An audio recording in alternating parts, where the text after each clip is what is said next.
देखो वैसे तो आज बहुत ही ज़्यादा हेक्टिक डे था, हेक्टिक डे था।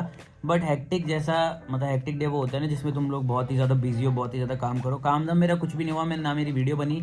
अभी मैं सुबह से रिकॉर्ड करके बैठा हूँ 7:40 पे अभी ये इंटर वाला पार्ट रिकॉर्ड कर रहा हूँ। सो सीन ये हुआ कि सुबह जिम से शुरू करते हैं। सबसे पहले तो देखो जिम गए और मैंने एज़ यूजुअल अपना कॉफ़ी का पाउच लिया। अभी देखो कुछ लोग उनको ऐसा लगता है कि ना कॉफ़ी से बहुत ही कम कैफीन मिलती है बॉडी में, तो वो लोग क्या करते हैं 2 पाउच भी पीते हैं। इनफैक्ट मैंने भी 1-2 बार सोचा 2 पाउच पीने का, बट मैंने नहीं लिया। मेरे राइस बॉयल हो गए। मैंने वो पाउच नहीं पिया, 2 पाउच नहीं पिए। रीज़न तो मैं बताता हूँ मैं एक ही पाउच क्यों पीता हूँ और उसी पे स्टिक क्यों हूँ। क्योंकि देखो 2 पाउच पियोगे कैफीन की मात्रा ज़्यादा हो जाएगी बॉडी में, ठीक है। तो मानता हूँ तुम्हारा और फोकस होगा और तुम्हें प्री वर्कआउट जैसा मतलब ज़्यादा अच्छा फील होगा, तुम और अच्छा वर्कआउट कर पाओगे और ज़्यादा इंटेंस वर्कआउट कर पाओगे। बट बॉडी को धीरे धीरे उसकी आदत लग जाएगी। तुम्हें कॉफ़ी के बारे में नहीं पता था, तुम्हें किसी भी प्री वर्कआउट के बारे में नहीं पता था, तब भी तुम जिम करते थे ना, तब भी मज़ा आता था। तो वैसे ही सोच के करा करो। 1 पाउच अगर तुम लेना चाहते हो तो ले सकते हो, 2-3 पाउच पे मत जाओ। कुछ लोग 2 लेते हैं, कुछ लोग 3 पाउच लेते हैं, इतना मत जाओ, बहुत ही ज़्यादा हीट हो जाएगी बॉडी में। सिर्फ कैफ़ीन लेने के लिए, फिर सिर्फ तुम अपनी इंद्रियां खोलने के लिए ज़्यादा कैफ़ीन ले लो, बट उसके साइड इफेक्ट्स भी देख लेना। देन उसके बाद वर्कआउट स्टार्ट किया। सबसे पहले देखो बैक की भी मैं कोई पर्टिकुलर वार्म अप मूवमेंट नहीं लेता हूँ, ठीक है। मैं बस ये लेता हूँ कि मैं छोटे डंबल उठा लेता हूँ 5 केजी या 2.5 केजी के। उससे मैं कुछ इस तरह से अपनी लोअर बैक को थोड़ा वार्म्ड अप कर लेता हूँ। अब वार्म अप कर लेता हूँ। अब ये देखो यहाँ पे ये इनको मैंने बोला था अपनी लोअर बैक की वार्म अप करने को, बट ये यहाँ पे पूरा का पूरा ऐसे लग रहा था किसी के पैर छू रहे हैं और ये स्ट्रेचिंग की एक्सरसाइज कर रहे थे। बेसिकली ऐसे नहीं करना है अपने को, इससे लोअर बैक पे ना बहुत ही गलत वाली इंजरी आ जाती है। तो मैं करके दिखाता हूँ यहाँ पे, तुम लोग देखो क्लियरली कि किस तरह से करना है। तुम्हें अपनी बैक को बिल्कुल ही बैंड नहीं करना है, बिल्कुल अंदर चेस्ट बाहर, ठीक है। और पूरा पूरा नीचे तक नहीं जाना है, अपने को हाफ जाना है, जैसे हाफ डेडलिफ्ट मारते हो। और डंबल का वेट कम रखना है, छोटे डंबल लेने हाथ में, ज़्यादा हैवी नहीं लेने, वरना ये वार्म अप की जगह तुम्हारा वर्किंग सेट ही हो जाएगा। तो ये तुम कर सकते हो। और तुम लेट पुल डाउन भी कर सकते हो कम वेट से, मतलब 15-20 रैप मार लो, लेट्स को गर्म कर लो, लोअर बैक को गर्म कर लो। बस मैं इतना ही करता हूँ। और थोड़ा बहुत लेफ़्ट टू राइट स्ट्रेच कर लो बॉडी को, ताकि कोई ना कोई जॉइंट अगर अटका हुआ है और तुम हैवी लेने से पहले नहीं कर रहे हो ये वार्म अप, तो वो जॉइंट अटकने की वजह से ना वो मतलब समझ रहे हो ना गड़बड़ हो जाती है, इसलिए वार्म अप बहुत ज़रूरी होता है। फिर से सीटी बज गई, 2 सीटी आगे लगते बनने वाले राइस। वार्म अप वगैरह कंप्लीट करने के बाद हम लोगों ने सीधा लेट पुल डाउन से स्टार्ट किया, बिकॉज मेरा फोकस है ना अभी लेट्स पे है। जितना ज़्यादा लेट्स को एक्टिवेट कर पाऊँ, क्योंकि लेट्स काफ़ी ठीक लग रहे हैं। मेरी बैक तो ठीक ठीक है और ज़्यादा ज़रूरत भी नहीं है मुझे, बट लेट्स होते हैं ना तो तुम्हारी एक वी शेप आती है, थोड़ी वाइडनेस आती है बॉडी में। तो लेट्स के लिए देखो यहाँ पे किस तरह से करनी होती है एक्सरसाइज, मैं बता देता हूँ।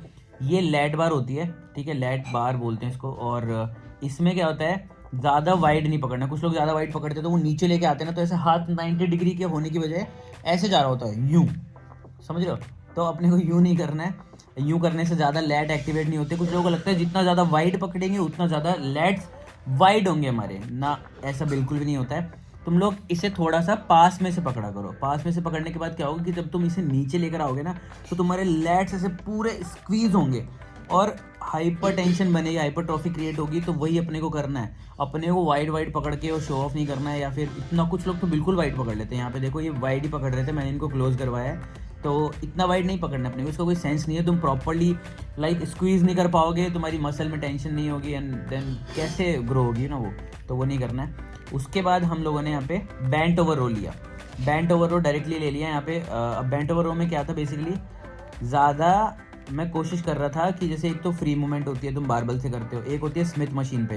तो मैं सोच रहा था एक बार को कि फ्रीली कर लूँ, पर मैं फ्री करता ना तो मेरी लोअर बैक पे भी पेन आता, मेरे को उसे संभाल के रखना पड़ता। मेरा उस पर फोकस नहीं करने का मन था, क्योंकि मेरा मेनली टारगेट है अभी लेट्स। तो मैंने सोचा कि नहीं यार, इससे फ्रीली नहीं करेंगे, या इससे करेंगे हम स्मिथ मशीन पे। स्मिथ मशीन पे पूरा फोकस मेरा मिड बैक और लेट्स पे आ रहा था, तो ये मेरे लिए बेस्ट है। और सेम चीज़ें तुम्हें करनी है, तुम्हें 3 सेट करने हैं, तीनों में थोड़ा थोड़ा बढ़ाना है वेट। अब काफ़ी लोग बोलते हैं कि भाई कितने रैप्स करें, कितने नहीं करें। तो देखो रैप्स का है ना, मैं क्यों नहीं बताता, क्योंकि कुछ लोगों के 12 रैप में प्रॉपर हाइपरट्रॉफी क्रिएट होती है, कुछ लोगों के 15 रैप में होती है, कुछ लोगों के 10 में हो जाती है। तुम्हारे वेट पे डिपेंड करता है कि तुम कितना वेट उठा रहे हो बेसिकली। तो मैं अगर मान लो डंबल रोज कर रहा हूँ, डंबल रो पे मैंने 20 केजी का डंबल उठा रखा है, तो 12 से 15 रैप में मेरी टेंशन पूरा ऐसे पम्प्ड अप हो जाएगा, पूरा फेलियर आ जाएगा। तो वो मेरे लिए बेस्ट रहता है। बट जिनका मेरे से ज़्यादा अच्छा वेट है, जो लोग मेरे से ज़्यादा अच्छे मस्कुलर हैं, उन लोगों का भाई 15 रैप में कुछ नहीं होगा, ठीक है। तो अब मैं ऐसे बोल दूँ 15 रैप करो, तो 15 रैप में कुछ नहीं हो रहा, तो वो सेट वेस्ट है। इसलिए मैं नहीं बताता कितना उठाओ। तो मेरे हिसाब से तुम इतना वेट उठाओ जिससे तुम्हारे 10 से 15 रैप के बीच में फेलियर हिट हो जाए, हाइपरट्रॉफी क्रिएट हो जाती है उससे। अब 10 से 15 रैप के बीच में तुम्हारा 20 केजी का डंबल भी हो सकता है, तुम्हारा तुम पतले हो, थोड़े लीन हो, तो तुम्हारा 10 केजी का डंबल भी हो सकता है, 15 केजी का डंबल भी हो सकता है, तो कितना भी उठाओ। इसलिए मैं रैप्स वगैरह नहीं बताता। तो बारबल रो पे मैंने उतना वेट लगा लिया, बेंट ओवर रो पे, जितना जिससे मेरे 10 से 15 के बीच में फेलियर हिट हो रहा था। तो इसीलिए मैं रैप्स नहीं बताता हूँ, बस 10 से 15 के बीच में रैप रेंज रखनी है। और क्यों रखनी है मैं तुम्हें समझा चुका हूँ, और कितना वेट रखना है वो भी तुम अपने हिसाब से देख लेना। उसके बाद हम लोग वापस आ गए लेट पुल डाउन पे। अब यहाँ पे क्या है, ये एक वेरिएशन है, तुम इस वाले क्या बोलते हैं इसको, पकड़ने का जो भी होता है, इससे भी कर सकते हो, लेट से भी कर सकते हो, बट मैं दोनों से कर रहा था। ये एक वेरिएशन है अलग अलग बैक के मसल्स को हिट करने का, तो मैं ये दोनों कर रहा था। बट इसमें भी लेट्स काफ़ी ज़्यादा इंगेज होते हैं। तो ये 3 एक्सरसाइज कर ली। उसके बाद चौथी एक्सरसाइज तुम यहाँ पे देख सकते हो। चौथी एक्सरसाइज है भाई डंबल पुल ओवर। अब काफ़ी सारे लोग बोलेंगे कि यार तुम तो बैक की एक्सरसाइज ले रहे हो, डंबल पुल ओवर काहे कर रहे हो। तो मैं तुम्हें बताता हूँ, देखो डंबल पुल ओवर 2 तरीके से किया जाता है। एक तो जब तुम हाथों को ऐसे लाइक डंबल पकड़ के पीछे लेके जाते हो ना, बिल्कुल क्लोज रखते हो ना तुम हाथों को चेस्ट के पास में, तो वो चेस्ट की मसल को ज़्यादा हिट करता है, but still at the same time वो लैट्स को भी हिट करता है, ठीक है।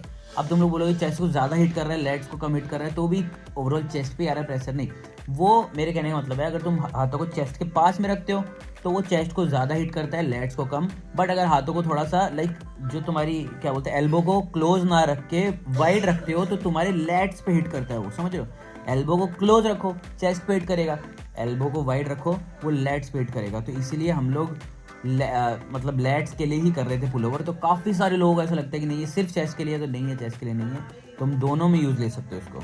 अब उसके बाद हम लोग आ गए इंक्लाइन डंबल कर्ल पे। अब देखो यहाँ पे क्या होता है कि बेसिकली हम लोग पहले तो नॉर्मली ले रहे थे, नॉर्मली से मेरा मतलब है कम वेट से, ऑलमोस्ट 7.5, 10 और 12 केजी ऐसे डंबल से लिया था हमने। और मेरा टारगेट ये था कि भाई फेलियर हिट हो जाए। तो 7.5 केजी के डंबल से मेरा 15 पे फेलियर हिट हुआ। तो फिर हमने लिया 10 केजी का डंबल। 10 केजी के डंबल से मेरे आए थे 12 रैप मे बी। और फिर उसके बाद लिया मैंने 12.5 केजी का डंबल। 12.5 केजी के डंबल से मेरे आई डोंट नो 5 या 6 ही रैप आए थे, और उसमें भी हल्का सा चीट हो गया था, ठीक है। अब चीट भी हो रहा था तो मैंने तुरंत वो रखा और तुरंत 7.5 केजी या 5 केजी का जो भी डंबल है एकदम ड्रॉप सेट मारा उससे। पिछले वाले से मे बी 5 या 6 आए थे, इस वाले से मैंने थोड़े से ज़्यादा मारे। बट स्टिल तुम लोग देख सकते हैं यहाँ पे इस वाले डंबल से भी मेरा थोड़ा बहुत चीट हो रहा है। मतलब तुम्हें अपनी जो एल्बो है वो ऊपर नहीं करनी है इंक्लाइन पे, बिल्कुल नीचे रखनी है। बट चीट हो रहा था, but at the same time जो मसल को मैं टारगेट कर रहा था वो मसल पूरी हिट हो रही थी। तो थोड़ा बहुत चीट चलता है। अगर तुम्हें लग रहा है ना कि नहीं यार मेरा पूरा भाई टेंशन मसल पे आ रहा है, नहीं जा रहा है इधर उधर, तो तुम थोड़ा बहुत चीट कर सकते हो। उसके बाद करी मैंने यहाँ पे हैमर कर्ल। हैमर कर्ल में बेसिकली वही शुरू किया था 12.5, 15 और 20 केजी के डंबल तक गया था। 20 केजी के डंबल से अनफॉर्चुनेटली रिकॉर्ड नहीं कर पाया। 20 केजी के डंबल से ज़्यादा प्रॉपर आई भी नहीं थी to be honest. Maybe 7 इस वाले से आई थी, 7 इस वाले से आई थी, ऑलमोस्ट 14 रैप्स आए थे। उसके बाद मैंने उससे भी ड्रॉप सेट मारा था, उससे भी मैंने ऑलमोस्ट 10 केजी के डंबल से मारा था। बिल्कुल हाफ कर लेता हूँ मैं। और फिर उसके बाद 8 रैप आए थे, एक रैप ज़्यादा निकाला था मैंने। और वही करना अगर तुम लोग ड्रॉप सेट मारते हो तो। इसके बाद हम लोग आ गए यहाँ पे प्रीचर कर्ल पे। प्रीचर कर्ल पे ये मेरी सबसे वीक एक्सरसाइज है यार, मेरे को पता नहीं है क्यों, बट प्रीचर कर्ल पे मेरे से ज़्यादा वेट उठता ही नहीं है, I don't know why. But मैं कोशिश कर रहा हूँ आने वाले टाइम पे प्रीचर कर्ल पे ज़्यादा वेट उठा सकूँ। और प्रीचर कर्ल करने के बाद हम लोगों ने वापस से जैसा कि मैंने तुम्हें बोला कोई भी एब्स की एक्सरसाइज नहीं ली, कोई भी हमने कुछ भी नहीं लिया। बट 4 आर्म्स की एक्सरसाइज ली थी, वो नेसेसरी नहीं है इसलिए मैंने दिखाई नहीं, मैंने रिकॉर्ड नहीं किया, और वो अच्छे से ली भी नहीं हमने। क्योंकि 4 आर्म्स है ना ऑलमोस्ट बैक के टाइम पे और बाइसेप्स के टाइम पे इतने ज़्यादा हिट हो गए थे ना। बैक के टाइम पे मोस्टली पता है तुम्हारे कौन से, ये वाले 4 आर्म्स हिट होते हैं, इधर वाले आगे वाले, ठीक है। और बाइसेप्स के टाइम पे हैमर करते हुए तुम्हारे ये वाले 4 आर्म्स हिट होते हैं, जो अब मैं कैसे बताऊँ यार, ये पहन रखा है मैंने, इसको उतारता हूँ एक सेकंड। हाँ भाई, तो देखो बाइसेप्स के टाइम पे ओ सॉरी बैक के टाइम पे तो ये वाले हिट होते हैं, ये वाले। और बाइसेप्स के टाइम पे ये वाले हिट होते हैं, इधर वाले। तो ये इनका साइज़ बढ़ता है, ठीक है। सो बाइसेप्स करी थी, आगे देखो पंप अभी तक भाई गया नहीं है। सो इसलिए 4 आर्म्स की डेडिकेटेड एक्सरसाइज अगर तुम फिर भी करना चाहते हो 4 आर्म्स को, इनफैक्ट मेरे 4 आर्म्स तो मेरी बाइसेप्स से ही बड़े लगने लग गए हैं अभी। तो मैंने इसलिए कम कर दिया भाई, क्योंकि मामला गड़बड़ हो जाएगा तो भाई लोग क्या बोलेंगे, पोपाए वाले 4 आर्म्स बन जाएंगे, इसलिए मैंने रोक दिए अभी। तो तुम लोग चाहो तो कर सकते हो, अगर तुम्हें लगता है ना काफ़ी कम है तो वीक में एक टाइम एक दिन ले सकते हो। तो पुश पुल लेग्स में क्या होता है कि सारी एक्सरसाइज 2-2 बार आती है, बट 4 आर्म्स को तुम एक दिन ले सकते हो, ठीक है। उसके बाद मैं चला गया था बाल कटवाने, और यहाँ पे देख सकते हो भाई कितनी बड़ी दाढ़ी हो रखी थी, बहुत ही गंदी सी लग रही थी, और बाल भी पूरे ख़राब से हो रखे थे। और तो मैंने भाई दाढ़ी कटवाने के बाद, बाल कटवाने के बाद देखो कितना अच्छा लग रहा है। उसके बाद भी मैं बाल चेक नहीं कर रहा भाई, मैं यहाँ पे बाइसेप चेक कर रहा हूँ। फिर उसके बाद भी मेरा मन नहीं भरा, तो मैंने यहाँ पे एक फ़ोटो भी क्लिक करवा ली अपनी वेन्स के साथ, वेन्स के साथ, जो भी है यार, तुम ही प्रोनाउंस कर लेना। और ये सब छोड़ो, मेन तो है ना डाइट का है। डाइट पे पूरा का पूरा फोकस रखना है तुम्हें, और बाहर का कोशिश करो अवॉइड करो, कम से कम खाना। चलो कोई बात नहीं, बाकी तुमसे मिलता हूँ मैं एक नेक्स्ट वीडियो में। Till then bye bye, take care and I am signing of.